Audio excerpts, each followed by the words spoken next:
Pernah nggak kalian bayangin bahwa uang satu koper penuh cuman buat beli sarapan? Kedengarannya kayak adegan film, tapi bagi jutaan orang di beberapa negara, ini adalah kenyataan sehari-hari. Di tahun 2026 ini, ekonomi dunia sedang tidak menentu. Ada negara yang mata uang jatuh karena perang, ada yang karena utang. Tapi ada juga yang sengaja dibikin murah.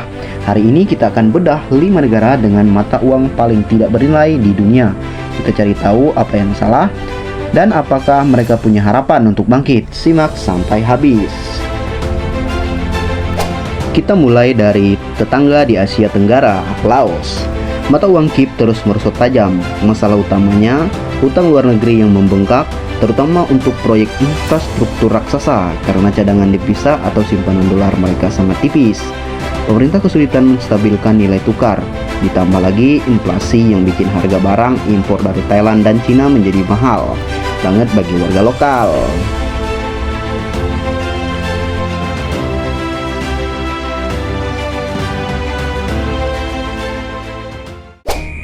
Terbang ke Afrika Barat, ada Sierra Leone.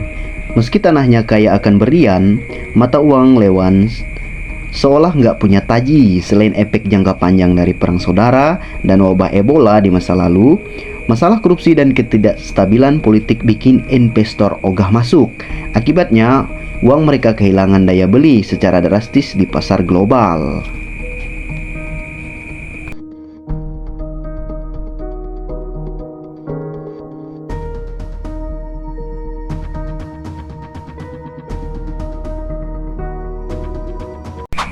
Nah, ini yang paling unik, Vietnam.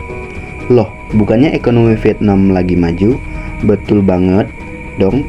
Masuk daftar ini bukan karena negaranya bangkrut, tapi karena pemerintahnya sengaja menjaga nilai dong tetap rendah. Tujuannya supaya produk made in Vietnam jadi murah buat pembeli luar negeri. Ini taktik cerdik buat narik raksasa teknologi kayak Apple dan Samsung pindah ke sana. Jadi jangan tertipu sama angka nolnya ya.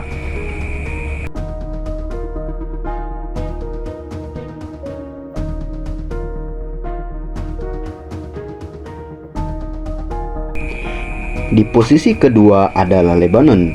Dulu dikenal sebagai Paris di Timur Tengah dengan sistem perbankan terkuat, tapi sekarang hancur total sejak 2019. Lebanon mengalami krisis ekonomi yang oleh Bank Dunia disebut sebagai salah satu yang terparah sejak abad ke-19. Inflasi di sini sudah nggak masuk akal.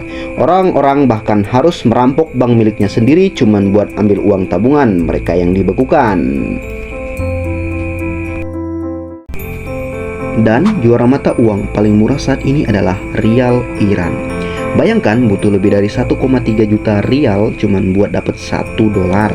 Kenapa? Utamanya karena sanksi internasional terkait program nuklir mereka.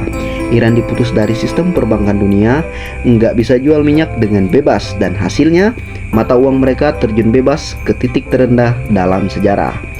Hidup di sini artinya kamu harus bawa tas besar cuman buat beli keperluan dapur.